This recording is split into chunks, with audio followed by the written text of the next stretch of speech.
Hello, good evening, everyone. Welcome back to Toilets to Titles. My name is Justin Stevens, and I'm here with my co-host Nate. You guys might notice that there's a third window missing from our screen here. John is a little bit under the weather. I think, as much as he likes to say he doesn't get into politics, he's closetly watching the Electoral College right now as we speak. But I don't blame him. I'd call it a sick day if I would have thought of it first too. How's it going, Nate? It's going well. Feels good to be back here back on the podcast. I know I was on it once there since the baby's been born, but he's a month old today, and things are going well. So we had to do a little photo shoot, and he's back. He's laying down, getting ready to go to bed. So yeah, man, I'm thrilled you were able to make it back on because doing this show by myself would be pretty tedious. So yeah, I was happy I'd be able to make it. So. Perfect timing. So I'm glad everything's going well with mom and dad and baby. Everything's going great. So that's all good to hear. Right on. Well, let's go ahead and get started here. Today is episode 27. We have our election night shenanigans and a week 9 preview. So I was going to tease a little game that we were going to play on election night, but I wasn't really actually going to play it just to kind of stress a little bit because he doesn't like it when I get political. But it is election night, so obviously I'd be remiss to say if I didn't at least come out and say, listen, if your polls are still open and you're watching this and you haven't voted yet, please go do your part. But anyway, you can catch us at Toilets to Titles. John, like I said, who's under the weather right now, at Coach Sheps on Twitter. You can catch Nate here as he drinks his beer at – was that a Rolling Rock? No, it's Busch Light. My camera makes everything green tonight, apparently, so – It looks like it's a Rolling Rock, kind of like a weird deal. I got a little excited for a second. I had a Rolling Rock for a while. Maybe I need to get some. It's been a while. At Nate_Dirt19, and then myself at JustinFF_. You can find our show, Apple Podcasts, YouTube, Spotify, Podbean, and Periscope. Please make sure you hit this like button down here in the corner under, right there.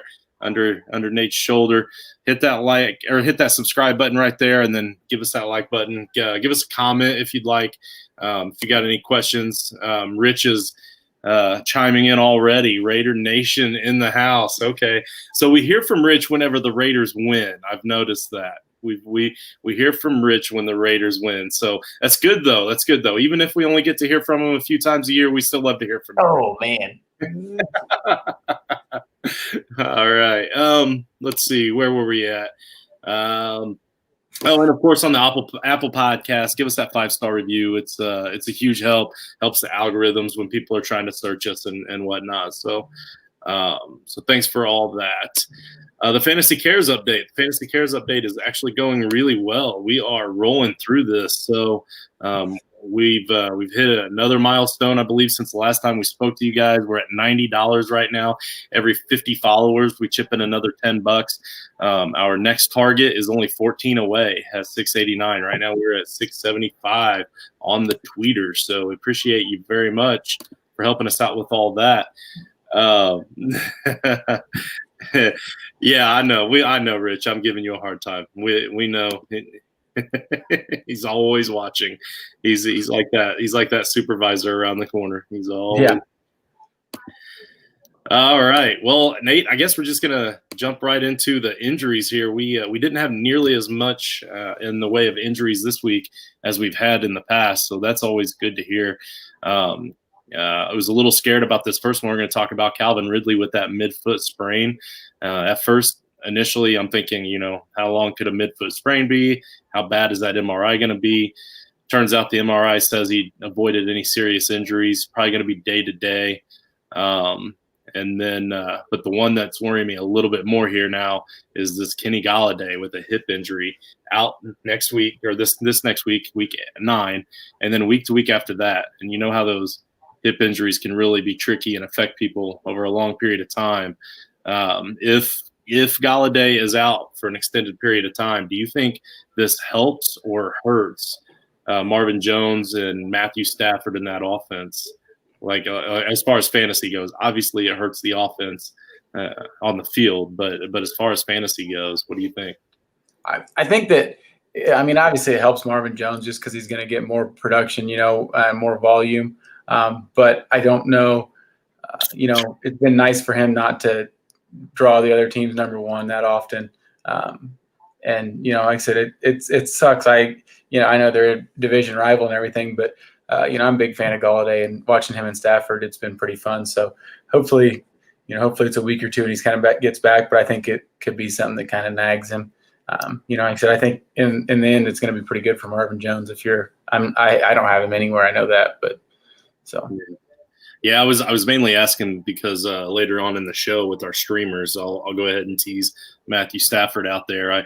I'm kind of on the fence about him right now, but I threw him in the show notes. I don't know. I'll probably still select him because if you're streaming quarterbacks, there's not a lot out there. But yeah. But anyway, Tevin Coleman. He's in, he's out. Just like that. Another knee injury. There's no real update on it, but it really doesn't matter. He's probably the worst option right now in San Francisco when they're all healthy. So I wouldn't put too much stock into Tevin Coleman right now. Jimmy Garoppolo, man, I feel so bad for the Niners, man. And it's Tevin Coleman, it's Jimmy Garoppolo, it's George Kittle. George Kittle's out until probably around week 17 is their estimate now. That means for fantasy purposes, that's like our season, right? So we're moving on from him in redraft, or do you move on from him in redraft? That's like he's kind of a freak. He could maybe make an early comeback, and you dropped him just be in the part where you could use him during the playoffs. I don't know. What do you?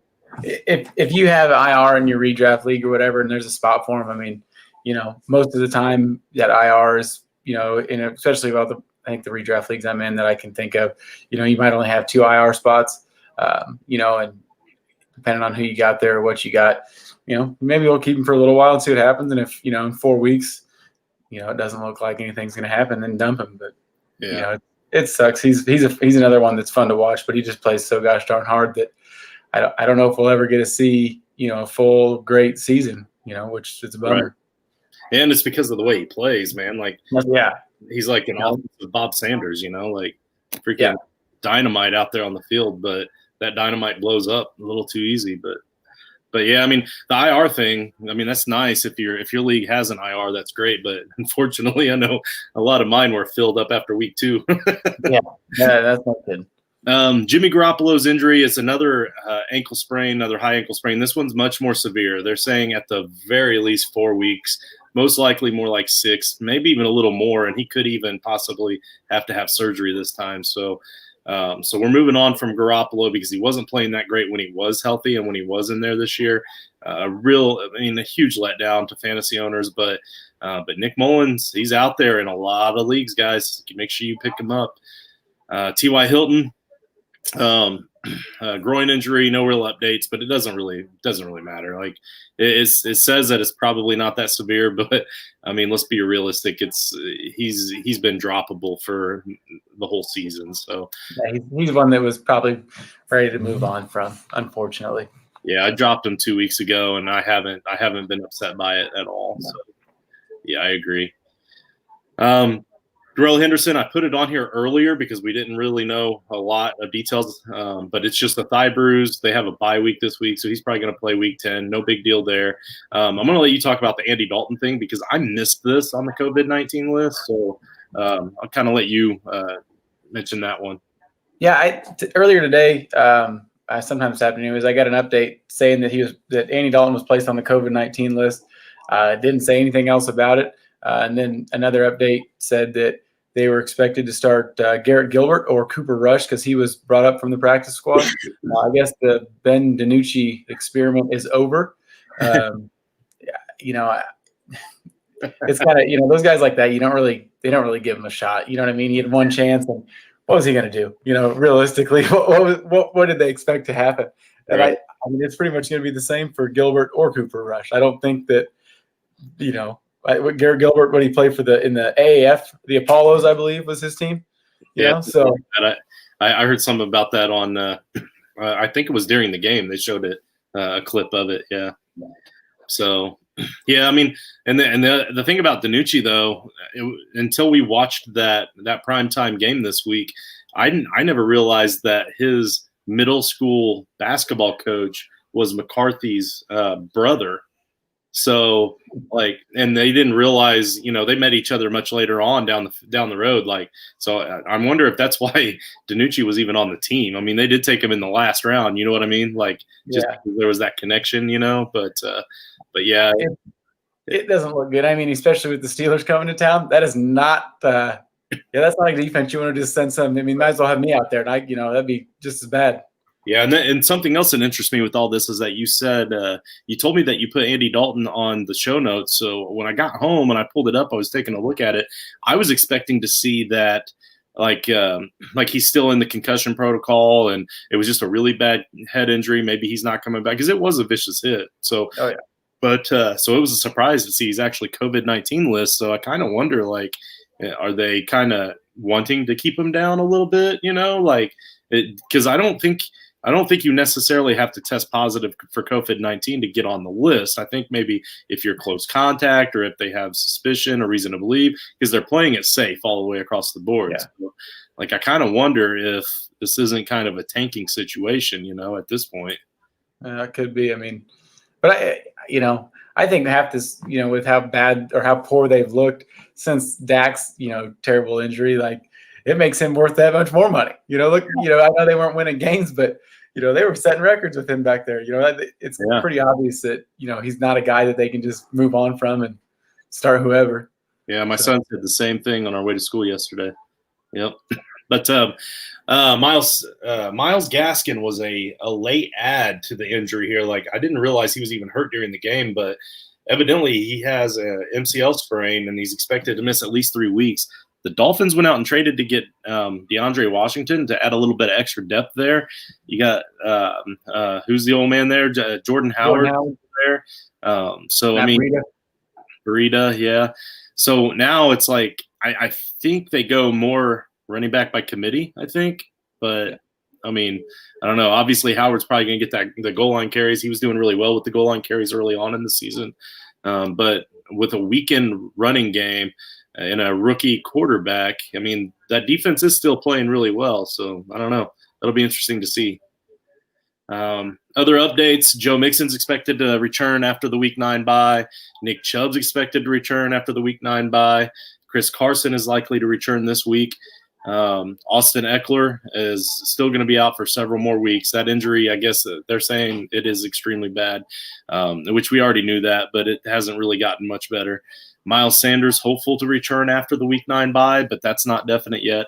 CMC is expected to return this week. Finally, we get CMC back, and I'm super stoked about that. I don't even own him any. Well, I think I do have one share of him, but I traded to get him after the injury. But I'm still just super stoked to see him back on the field playing again. Kenyon Drake likely to be back sooner rather than later, so that's good news. His injury is not as serious as initially reported, and then Deebo Samuel could miss 2 more weeks. Got anything for any of those? I know Samuel's not playing Thursday. I saw that. So Deebo's not? Yeah, Deebo Samuel is not playing Thursday night. So I know, not sure how much far. And then I did see, too, that they cut Dante Pettis today. So not that he really did anything. I think I read, too, that he fumble a kick or muff a kick or something this weekend in some limited time.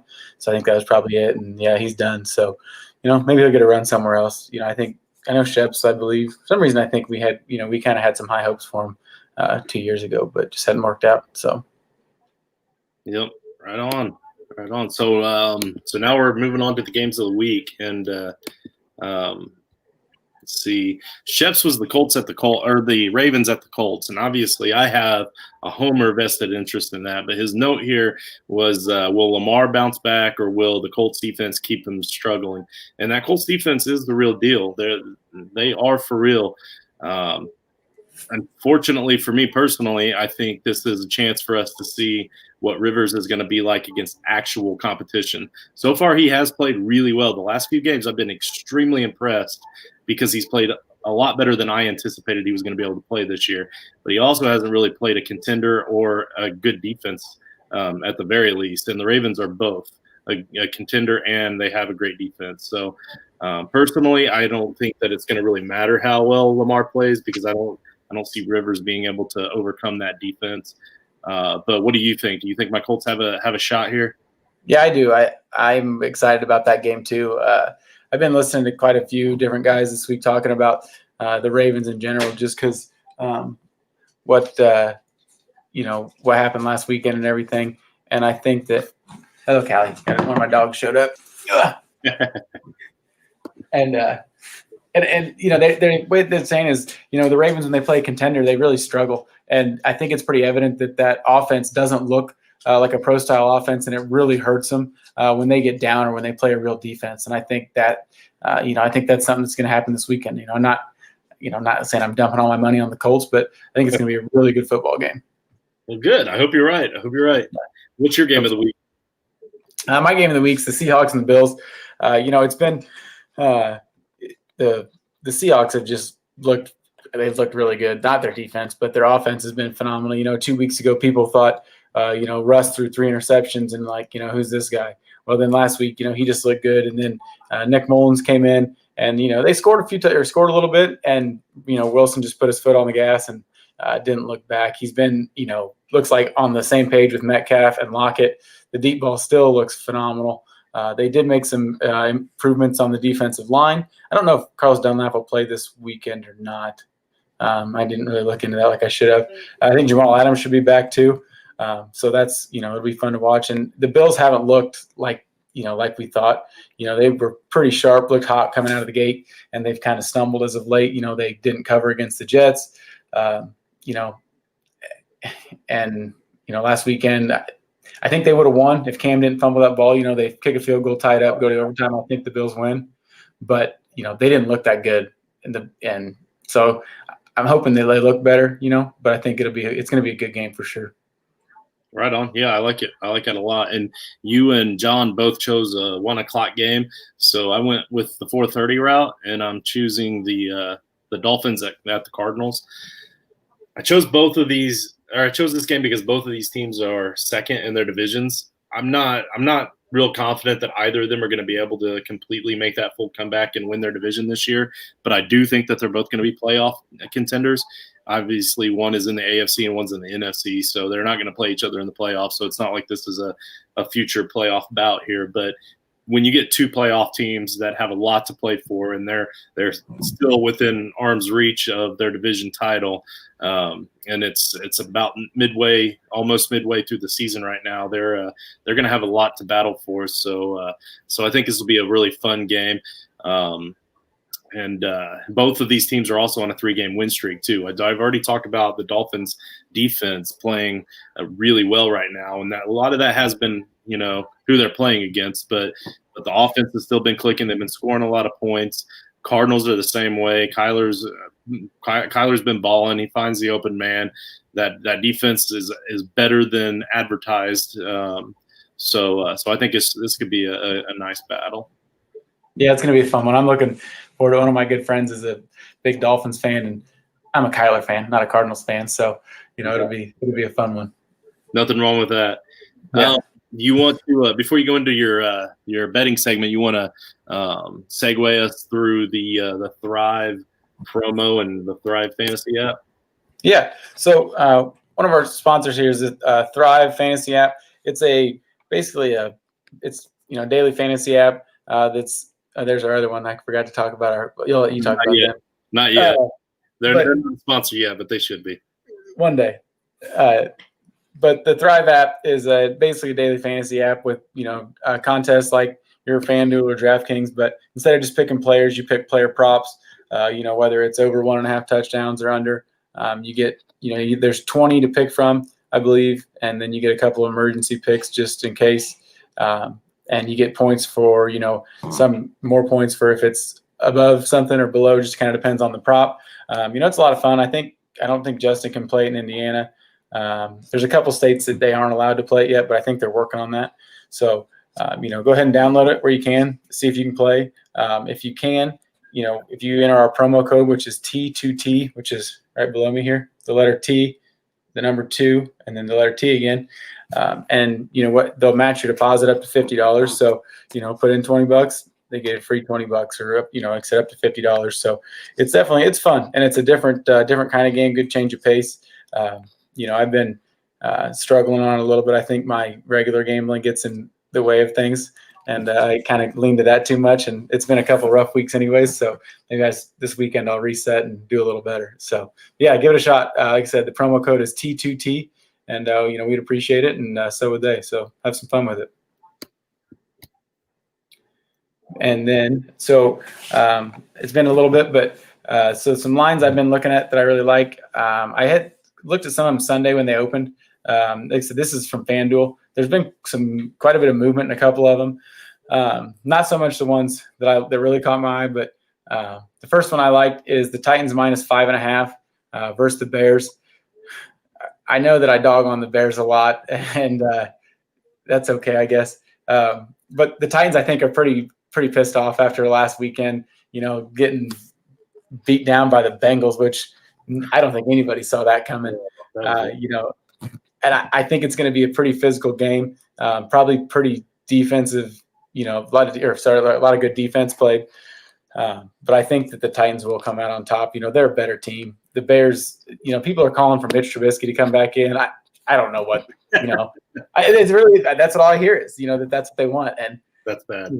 Regardless of who's the quarterback, that offensive line is so bad that, the run game struggles. You can't pass it. So it is what it is. But so like I said, I like the Titans -5.5. Next one is the Raiders +1.5. They're also +104 on the money line. So, a little same game deal if you can. At the Chargers, it's hard to say it because the Chargers have looked really good, but, were they 2-5? They should be 5-2. Right. Those last 3 games they've been up. They were up by, I forgot now because I just saw the stat and I can't remember now. But they've been up by quite a bit the last 3 games. They just don't know how to finish a game, don't know how to win, whatever it is. And I think that it's tough for Herbert because he's looked so good. And I'm sure Keenan Allen's just bummed out because they said they look great and then nothing. So I'm sure that the Chargers will be up 35-14. And then the Raiders will win 42-35. Oh, man. Keenan has looked pissed a couple of times. Yeah. Like, dude, I don't know. Like, he's just flat out angry. And I think a lot of it, too, is that defense seems to fall apart in the second half. Yes. But it's great for us Herbert owners that own Herbert in different places because he is tearing it up in that second half. But I know I give Rich a hard time, but that's just because he was like one of our absolute original OG fans. So, but he is a Raiders fan, and I got to hand it to him. The Raiders are looking really good. There's another I don't know. He's definitely a friend of the show because he shares all our stuff and talks in another chat with me and stuff. And he's going to be on the show one time, but his name's Neil from the Clock Dodgers podcast, and he's a big Raiders fan too. And he tried to tell us in the off season to look out for the Raiders this year, and I kind of chalked it up as that's a fan being a fan. But they're right. There is a lot to that team that is kind of surprising. But those rookie wide receivers, man, are real helpful. Ruggs really opens up that field for the rest of the teams. Yeah. So I like that bet. I like it a lot. Yeah, like I said, I don't, in my opinion, I don't really think, I figured that the Chargers would, be the dogs here, but hey, I'll take 1.5 points if I can get it. So the last one I like is, or before I locks anyways, the one that caught my eye was Buccaneers -5.5 at home. Got the Saints coming to town. Don't know if Michael Thomas is going to play. Maybe. I don't know. Emmanuel Sanders, not sure. Is it going to be the same ragtag bunch of guys that you've never heard of besides Traquan Smith? And Kamara just doing all the work, which that's fine. Or Taysom Hill, I guess he did score a touchdown. Gosh darn it. But yeah, so I think the Bucs are rolling. I think they're the team to beat in the NFC right now. Their defense is good. It looks like Brady's, the couple games took them a little bit going, but now they're ready. I'm not sure if Godwin plays this week or not. Don't think it really matters. I know AB, they just picked him up. Who we'll see what happens. But like I said, I know they didn't look their best last night, but you know what? It doesn't matter. I said they're the team to beat in the NFC for me right now. And then my locks, I got 2 of them here. The first one was weird for me to say it, but I like the Washington football team -3. Got the Giants coming to town. I think that the Washington football team might be the best team in the East. it's just, that I'm sorry, I know that sounds really weird, but they might be. And I think see it. I can agree with that. I mean, it's true. I'm sorry, I don't want to say it's true, but it's just I think that they have, their defense is really good, and it hasn't looked. I mean, I know that's, like I said, really good for them, I guess I should say, but their defenses look good. The defensive front's good. I think they're going to give Daniel Jones way too much for him to handle. And Terry McLaurin's looking like he's, like he thought we would, or like we thought he would. And Antonio Gibson, I think he's pretty high up there with forced missed tackles. So, like I said, I think they're going to put things together and just keep going. Like I said, I think they'll smack around the Giants pretty well. And then my other one, this was earlier today. I haven't checked it tonight, but it was Steelers minus 13.5 at Dallas. I know that's 2 touchdowns, whatever. I think the Steelers could beat them by like 35. That's being generous. I don't even like that was before I saw Andy Dalton was out.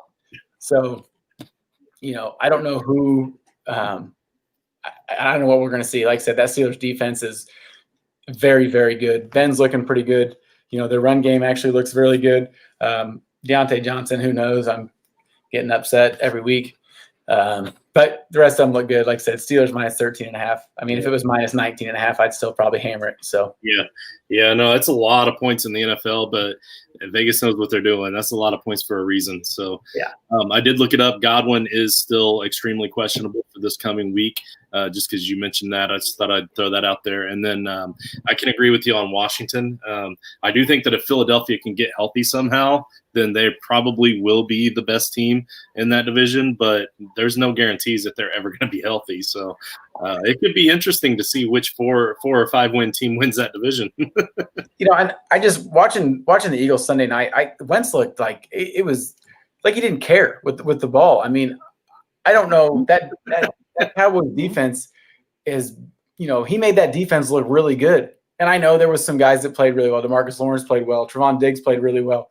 But I don't know how a guy like that looks that poor, and they just, I don't know. It was a tough game. And I just don't think, I don't know. Like I said, maybe Wentz figures it out eventually, but man, he did not look good. Right.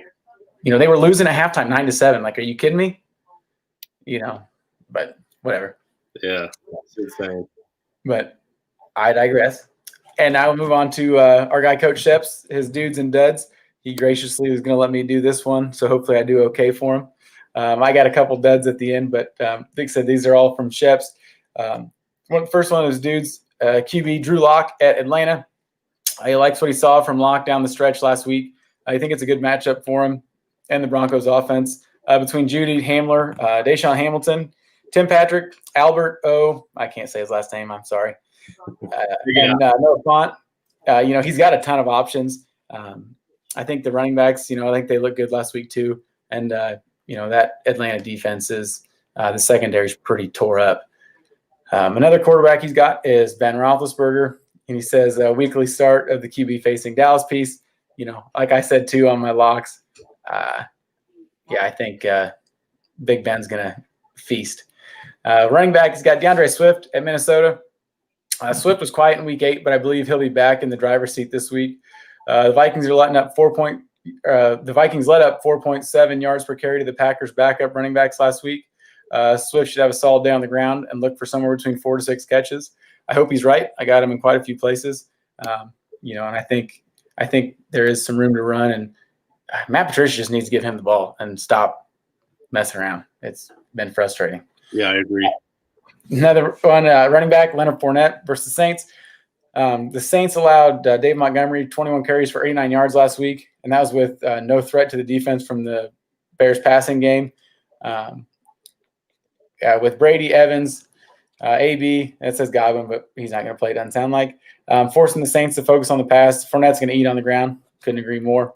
I think that's a pretty easy start there. Wide receiver, he's got Jerry Jeudy. Kind of talked about it earlier with the Drew Lock stack and that terrible Atlanta secondary. The next one is Will Fuller, who some people thought was going to be a Packer. I don't do anything. Bunch of jabronis. Last time the Texans played the Jags, Fuller went 4 catches, 58 yards, and a touchdown. With the trade deadline passing, Fuller staying put. He thinks Watson's going to show his gratitude by peppering him with targets, which I could see that probably happening. And another team that has Jake Luton. Is he starting quarterback for the Jaguars this weekend? Yeah, Jake Luton. Yep. Yeah, that'll be fun. Tight end, my guy, Big Bob Tonyan. At the 49ers, Tonyan led the pack in receiving yards last week. I think he'll have another good game with high numbers. Packers without their first 3 options at running back, they will look to pass a lot. Start them up. I think that's right. I know Aaron Jones did practice today, got in a limited bit of work, but they do not want to rush him back, especially with the limited weapons that the Niners have. But, I'm sure Jermichael Hasty will put up 340 yards on the ground and 4 touchdowns. So on 3 carries. Yeah, probably. No, on that Will Fuller thing, man, I got to hand it to you. You definitely know your team because they were talking trade, and you obviously being our Packers insider, and I have Will Fuller in a couple of real important leagues to me. I immediately messaged you and I was like, "Hey, man, is this trade going to go down or no?" And you were like, "Dude, this just isn't what the Packers do. Don't worry." And sure enough, because I was going to go out and try to trade him because, I can't afford, 3 or 4 games for him to get adapted to the new offense. And then Lazard come back and he's the number 3, number 4. And Aaron Jones comes back, just too many questions. I didn't want to deal with the questions. I got enough injuries and questions in my life right now. I was ready to move on. So I'm glad you talked me down from the ledge, man. I think, that was – I talked with a buddy of mine. It's like I said, he just gets hurt too much, and the Texans would have wanted, too much. And let's be honest, right now, when you make a trade, you're not getting dollars for dollars. That's just how it works. And I know that the Texans didn't want that. Bill O'Brien was there. They probably would just give him to us. But, yeah. So on to the duds. Got Lamar Jackson at Indy. We both hit on this earlier. Colts defense has been playing very well as of late. Lamar Jackson has not looked all that great. I think he has at least one more down week before he turns it around. I wouldn't be surprised. Like I said, my thing's just with they need a drop back passing game, and that until they have that against a good defense, he's going to struggle. Mm-hmm. Next one, Kyler Murray at Miami. Dolphins shut down the Rams. Looked to have the same success against Kyler and the Cardinals offense. Dolphins have one of the best passing defenses in the league and have let up the least amount of points per game this season. It's a tough matchup for Murray. Yeah, I couldn't agree more. I am upset. I was hoping he'd ball out, but it's going to be a good game, I think, regardless. But it is a very, very tough matchup. Running back, Dave Montgomery at Tennessee. Montgomery's been better than advertised over the past few weeks, but he's heading into Tennessee to face a pissed-off team that needs a win. This may turn into a defensive struggle. I don't think Montgomery get much done on the ground. No, I think that the Tennessee front has been not as good as it should have been, and against this mediocre at best offensive line, I think they're going to do a lot better. And, the Titans did release Vic Beasley today. Oh, really? Yeah, which was surprising because they paid him a lot of money, I thought. But anyways, that's that's what I thought. Moving on, these are the ones I got in here now. Another running back, Zeke against the Steelers. He's underperformed most of the year. I don't really see it changing. With one of the really, really good defenses coming to town. Obviously, they're going to stack the box. They could probably put 10 guys in the box, to be honest with you, against the Apollo's quarterback. And Pollard looked a lot better last week, I thought. Just really explosive. He looks like he wants to be there. Zeke kind of looks pretty lackadaisical to me sometimes. Like I said, I think they're going to run a lot, but I don't see much production. The Steelers giving up less than 14 points a week to running backs right now. And then the last 3 weeks, and like I said, this half-point PPR league, I have Zeke in, and I looked at it. He's had 6 points, 5.6 points, and 7.8 points.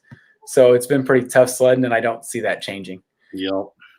Wide receiver, Darius Slayton at the Washington football team.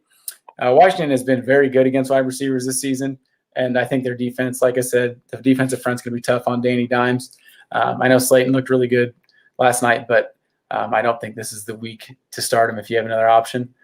Another one was Devontae Parker in Arizona. I know Sheps had Kyler, so kind of I guess we're going against each other here, I guess. But I said everybody's excited for Tua time last week, and I was too. But, in my opinion, I don't think it was this great electric performance that we all were hoping to have. You know what I mean? I didn't think he looked that good. It's one game. I'm not saying he's right.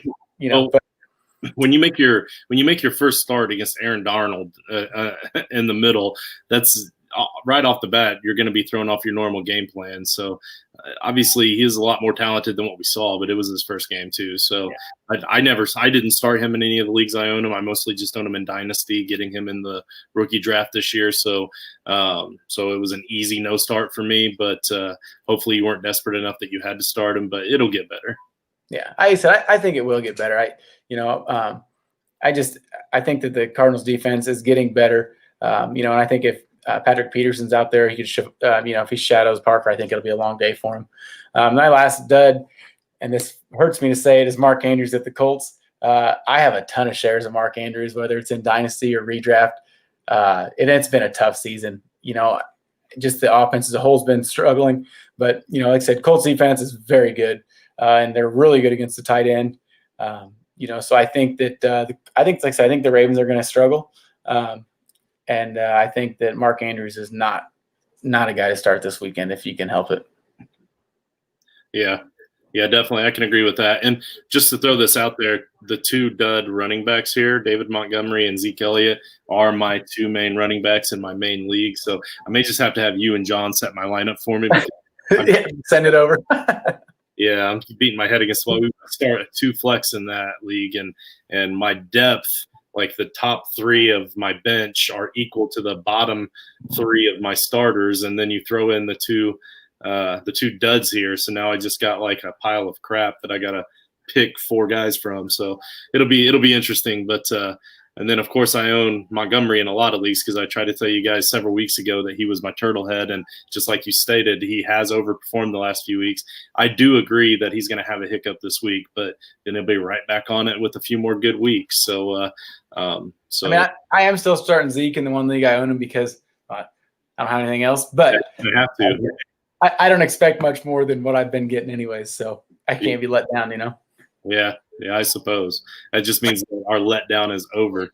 Yeah. We've already been let down, and now we just expect it. All right. Well, I'm going to go ahead and dive into our streamers here. So let me pull up the banner. There we go. Living the stream live. So last week, my best were Joe Burrow. He was a low-end QB1 last week. And then Damian Harris, who was also my turtlehead last week. And again, you want to hang on to him because Damian Harris was a mid to low RB1, depending on your scoring format. Corey Davis was a top 5 wide receiver for you, and Ayuk was a top 10 wide receiver for you. I had both of them in my streaming column last week. And then, and speaking of columns, don't forget that this will all be able to be found on fusionffb.com and under the articles that Joshua graciously allows us to post every week. So you can go back and read for transparency purposes, so you can see all of our dudes and duds and streamers and bets and check up on us and see how well we're doing in case you want to see if you want to continue to follow us or not. But so far we've been doing pretty well this year. I'm pretty proud of how we've turned out. Corey Davis was another one that I had said, and he finished as a top 5 wide receiver for you. I already said that, but I'm just really happy for it, I guess. Let's see. Ebron 4 for 48 with a touchdown, and the Saints defense was a top 10 streaming defense for you last week. Now, again, transparency. Last week I was also a little off on quite a few here. Bridgewater and Wentz were low-end QB2s.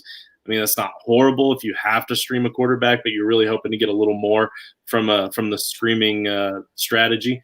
But Michael Pirine, only 2 receptions and 33 total yards. He didn't do crap for you. Beasley, 2 catches for 24 yards. Harrison Bryant had 25 yards and a lost fumble, so that killed you. Gesicki, 1 catch for 8 yards. And, of course, we already talked about the Titans. They kind of got roughed up by the Bengals, which, that was kind of a surprise. There's nothing you could really do about that. 9 games out of 10, you're still starting the Titans in that situation. But anyway, what can you do? So my streams for this week. Going back to the well again, and I'm going to pull out Matthew Stafford again. And again, we kind of talked about it a little bit earlier. Without Galladay, you do need to temper your expectations, but also understand that you're streaming here. So you got to take what you can get. Right now, he's a mid QB2, and that's probably where he's going to finish. but he is finished for this week. But he is against the Vikings secondary, so he does have the potential to pop off a couple of touchdowns. Hawk has been playing really well. Jones is going to step up. Actually, Hawk is a top 5 tight end. They've been finding ways to get Swift the ball a little bit more. Maybe he gets even more active now in the passing game with Galladay being out this week. So who knows? I just like the thought of it. But my number one quarterback I'd want to get if he can is Drew Lock, and you already touched on him as a dude for this week, and I couldn't agree more. I got a real strong vibe from Drew Lock moving forward from watching that second half of the Week 8 game against the Chargers. I mean, we saw a totally different Drew Lock. He had swagger, he had confidence, and now he has Atlanta's worst defense against quarterbacks this week. So he has a real opportunity to build on that momentum. And I think one more good solid game, and you might start to see a different quarterback. We might actually have a quarterback in Denver for the first time in a long time. So I'm pretty excited about it. What's that? I said I think we do. I think that swagger, like I said, I noticed that earlier in the year before he got hurt, and it was kind of it was a bummer when Cortland Sutton got hurt and he got hurt, and then, he's still got some weapons. Like I said, I think they got one there. Yeah. I'm looking forward to it, especially if he can keep playing with that confidence, because it was just fun to watch. Like, I don't have a dog in the fight when it comes to the Broncos anymore since Peyton retired, but it was just fun. It was fun to watch him play, and I've kind of jumped on this Herbert bandwagon where I'm a huge Herbert fan. So it was just incredible to watch those two play. So that could be a really great little rivalry there for years to come. So I'm excited about it. My running backs to stream this week, Damian Harris. He's averaging 5.7 yards per carry. He has the Jets this week. He has a rushing quarterback because Cam is averaging right around 50 yards rushing per game, and rushing quarterbacks always help running backs in the running game. And then Harris is only owned in 45% of ESPN leagues, and he is already starting to show up big in games. So again, he was my turtlehead from last week. My turtlehead from a couple weeks ago is my streamer again this week because people still aren't picking him up for some reason, and that's Zach Moss. I've been saying it since the off season, and this week it bit me in the ass because I had him on my bench where he scored 20 points this week in a couple leagues. And I'm probably not going to make that mistake again, but definitely not this week. I think I'm going to start him this week, and he's only owned in 43% of ESPN leagues, and to me, that's just absolutely criminal. He's splitting carries pretty much 50-50 with Singletary, but he seems to really be the go-to guy in the red zone and when the game really matters. So I think he's slowly taken over. Wide receivers are a little tough this week. Marvin Jones, I selected him just because of the Galladay being out, and for me, every time I choose streaming quarterbacks, if there are streaming wide receiver availability, I tend to choose them as my streaming wide receivers too, just to get that stack. And the Vikings let everyone score big fantasy points on them. So Mike Williams is another one. He's a streaming wide receiver for me, but I like the Williams matchup well enough, and I love the way that Herbert's playing, so I'll give him a chance because I think that Herbert and his style and the way that he can really get them in that red zone gives them far more opportunities to score touchdowns that they didn't really have early on in the season with Tyrod Taylor. So Williams could potentially be more of a thing as the season goes here. Tight ends, Rob Tonyan. I haven't really selected Rob Tonyan very much because I just keep thinking that Lazard's going to come back soon, or it's just a mirage. And honestly, it's not that he's played great. He really hasn't done a whole lot since that big 3-touchdown game in Week 4 against Atlanta. But he's still one of the most targeted tight ends in the NFL from the best quarterback in the league. So San Francisco, they've played pretty well against tight ends, but they also have great linebackers, and they also haven't really played very good tight ends either. If you look at their schedule, they haven't really gone up against many decent tight ends. So Tonyan does have an opportunity, I think, to exploit them this week. So and until Lazard comes back, I'm probably just going to go ahead and start plugging him in here every week if they even have a remotely okay matchup. Trey Burton. Why not? Why not Trey Burton? He's still available in 84% of ESPN leagues, and Frank Wright obviously is clearly wanting to try to find ways to get him the ball. He currently has just as many rushing touchdowns as CEH, if that tells you anything. They're finding ways to get this guy the ball. And also, I'm going to call this shot right now. This is kind of a bold prediction here, but I think they may be trying to set us up with another little bit of a Philly special here. If you think about it, they've let Burton rush in 2 touchdowns. So I could kind of see maybe a trick play this week going up against a tough matchup where sometimes you need those trick plays to work against the Ravens, where if they can actually, get into the red zone against the Ravens and have an opportunity to score. I think that maybe you might see the old tight end Burton pull up and maybe get to see him throw the ball again. So hopefully to Jonathan Taylor, if he's not on the bench anyways. Yeah, no kidding. God. Don't get me started. Yeah, but I tell you what, though, I mean, as a Colts fan, at least the running game has still been effective. It hasn't been Taylor as much as we expected, but Wilkins is still playing really well, and Hines is out of this world, and he still needs to learn how to, he needs to work on sticking the landing on his back flips. I thought that was pretty good. It's impressive, but the landing, though, it needs more.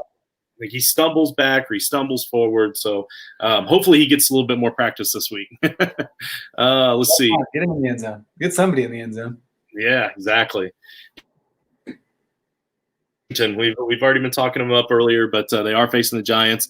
Danny Dimes is looking more like Danny Pennies or Danny Nichols. He just looks absolutely awful. He has 13 turnovers this season. That's almost 2 turnovers a game. Washington's defense only 12 interceptions. So, what's that? Wentz has 12 interceptions. I forgot to tell you that stat. Oh, yeah. Okay. Yeah, well, there you go. So that quarterback point might be it is a huge reason why that division is so bad too. Yeah.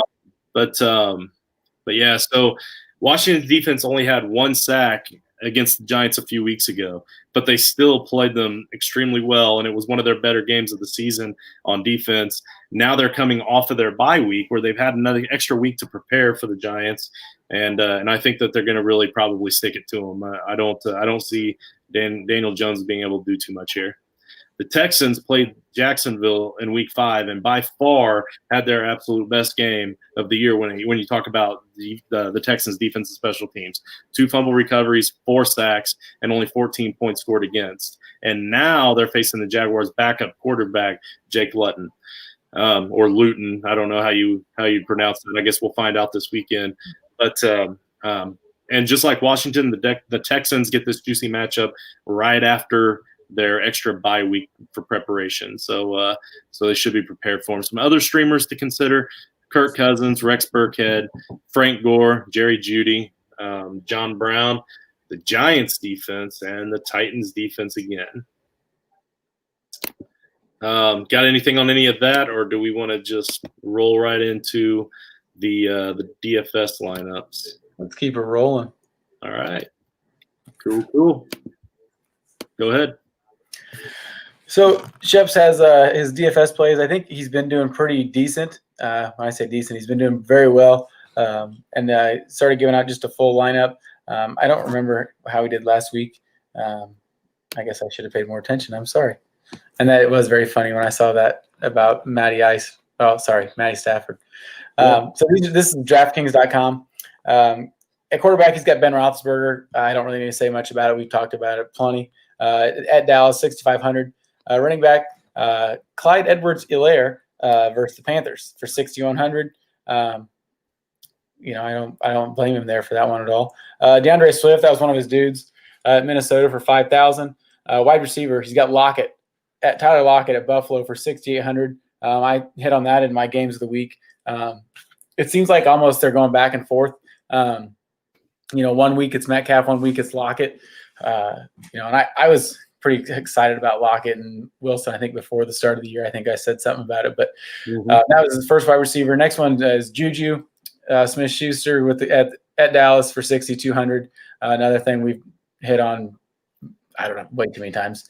And the third wide receiver, he's got Jerry Jeudy at the Falcons, which was another one of his dudes. Like I said, with the poor defense in Atlanta and Drew Lock and that young Jeezy Swagger. At tight end, Noah Fant, another one of the Broncos going against the Falcons. His flex play, he's got Adam Thielen versus Detroit. Thielen was quiet last week against my Packers, but, Dalvin Cook could have been the quarterback and done everything when he had 260 yards. We don't need to talk about it. And then his defense and special teams is the Redskins.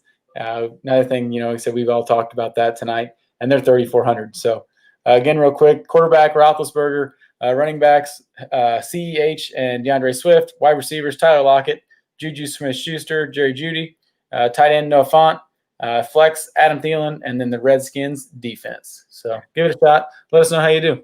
So you probably well. Quietly, I really kind of like that Thielen flex spot. I went back and looked last year and the one game this year where he only has 3 or fewer catches and he has a bad game with no touchdown. The very next week, he always bounces back with either a touchdown or a 100-yard game. So that's going back, like I said, a season and a half now, unless there was an injury involved. But I think Cousins threw the ball 13 times last week. So right. And then it was like 138 or something. Yeah, so. And against Detroit this week. So yeah, he should score. I'm not going to call that one out as a bold prediction because it's Adam Thielen. He could score any week, but he should score this week. And at the very least, if not, he should have, 6 catches and 100 yards easy. So yeah, I'm looking forward to that because I own him there too. But all right, so my Turtleheads. Last week, again, I mentioned Damian Harris as my Turtlehead, and he came out and got 102 yards and a touchdown. And this is his second 100-yard game for the rookie, and he's only played like 5 games. So I'm telling you guys, he's going to be something. And typically we don't want Patriots running backs, and I totally understand that. I get it. But this is a different Patriots team. This isn't Tom Brady back there trying to play the hot hand or finding what the defense will give them and utilizing White when they need to throw the ball and utilizing Burkhead near the red zone. No, this is Cam Newton, who wants one guy who can do it all and do it well and be a nice comparable piece with him. And that's just how this new Patriots offense is going to have to run from here on out. So Damian Harris is going to be a do in this league for as long as Cam is a Patriot anyway. And even after. But that was last week. This is this week. Ross Dwelley. So I'm kind of digging a little bit, but if you think about it, Nick Mullins is going to be the quarterback for several weeks to come, and Kittle's out. And last year when Kittle was out, Dwelley filled in nicely. And when Mullins or Beathard have been in at quarterback for Jimmy G, they target Kittle like crazy, and I don't blame them. If I'm the quarterback in that situation, then I'm going to dump it off to Kittle every damn play if I can, because he'll find a way to make a play and make you look good. But even more so than just the normal, hey, I'm in trouble, I'm going to throw it to my throw it to Kittle. It's like they always throw it to the tight end position. So I could see Dwelley coming out and having a very large role in this offense moving forward if they're going to actually be able to do anything in that offense at all. What do you think about that? Like I said, I like it. Well, not this week. I hope I don't have to like it, but they'll just run the ball anyways. But I'd like to know, I need to find a 49ers fan that can look this up, or I guess maybe I should just not be lazy. But it seems like when Nick Mullins is in, they like open up the playbook and they are throwing the ball all over the place. When Jimmy G's back there, it's like, like Kirk Cousins last week, throws the ball 13 times, maybe 15 times a game, and they run, which it works. I get that. But it seems, like I said, it seems like Shanahan opens up the playbook when Nick Mullins is in there, which is weird. But, maybe that's just, I don't know. Like I said, maybe I'm completely wrong. But and honestly, I have the Game Pass, so I might go back and watch a few of the earlier games. But maybe there's a chance that they do open it for Jimmy G, and he just can't perform. I mean, that's very possible.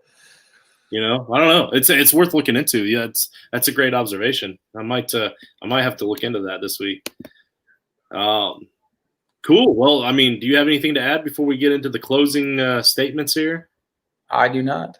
I mean, I use closing statements because, it is a historical night for our country. So Big day in America. NFL draft came and went, or NFL trade deadline came and went, and it was very boring, very boring. Right. Very. Yeah. Nothing major for fantasy purposes. That's for sure. Yeah. But we get that once a year. So that's good. So we still have more to come there. But all right. Well, do us a huge favor. Hit that like and subscribe button. And check us out pretty much anywhere that you can find us, but mainly Apple Podcasts, and then of course right here on YouTube. You're already seeing that. But again, I think this is a good show. I think we did pretty well. We filled in for John adequately, at least. I think. I don't know. We'll see. I'm sure he'll give us a critique. So I got a comment here. I'm in a standard league, and I have Ebron and Hurst. Who do I start? And/or do I try trading for a better tight end term? Okay. I'm starting Eric Ebron. That's me, though. For this week, definitely Ebron.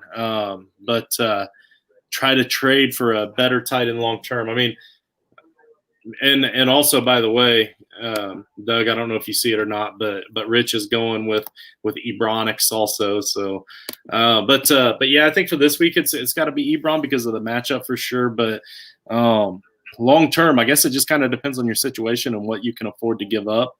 But yeah, I know there usually are. It seems like there usually are a few teams that have a couple of good tight ends that you can deal with. So.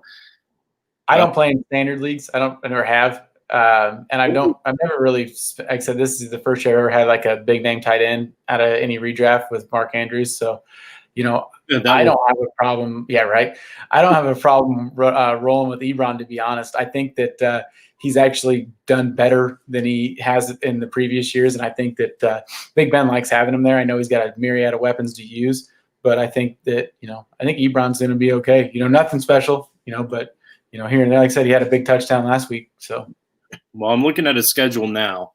He has Dallas, Cincinnati, and Jacksonville the next 3 weeks. So that's a nice schedule. And then Baltimore in week 12, which he just played Baltimore, and he was one of my hits on the streamer list. So I was willing to stream him against Baltimore, and he had 4 catches for 48 yards and a touchdown. So likely, because of the way Baltimore plays tight ends, I might be willing to start him that week too. Washington's actually pretty decent against tight ends at times, and then you have Buffalo, Cincinnati, and Indy in the playoffs. It's not bad. Like I could probably live with that, especially depending on what you got to give up to get one of those better tight ends. Yeah. And then who was the other tight end he mentioned there? I'm on a different. Who? Hayden Hurst. Hurst. All right. Well, let's go ahead and look at that. We got a little time here. That offense is. It's hard to tell what's going on. I know maybe I'm sure we say that in this week against Denver. Yeah. Against Denver, he'll do something, because Calvin Ridley may not play. But Hurst hasn't showed. I mean, he's had a couple games here and there, but he hasn't showed much. I don't think. Yeah. My opinion, anyways. This is a nice schedule coming out too. After Denver, he's got the bye. New Orleans, Vegas, New Orleans again. The Chargers haven't been great against tight ends. Tampa Bay, and then Kansas City in the championship game. I think you kind of need that Chargers game in week 14 for that Ebron game. I think I forget who I said Ebron had in week 14, but it was a tougher opponent. So I think you could play the matchups between these two for the rest of the season. Yeah, I just roll with it, to be honest with you. Yeah, week 14, that was Buffalo. They are a little tougher against tight ends.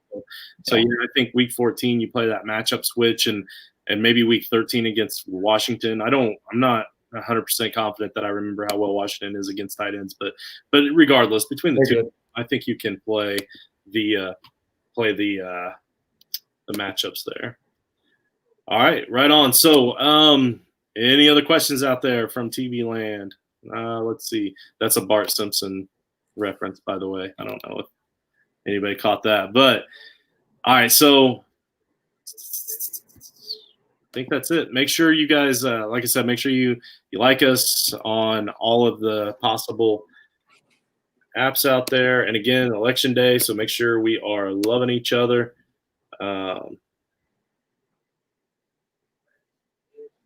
Doug says he has been playing the matchups all year. It's been killing him. All right, well, then play the other matchups. Whenever you think you have the matchup that you need, just start the other guy. See how that works out for you. All right. Well, I'm going to say we're going to have to keep on loving each other, especially in a time like this. We're going to need each other. So you got anything to add before we cut out of here? Just keep staying positive and testing negative. Love it. Love it. Thanks a lot, guys. Have a good night.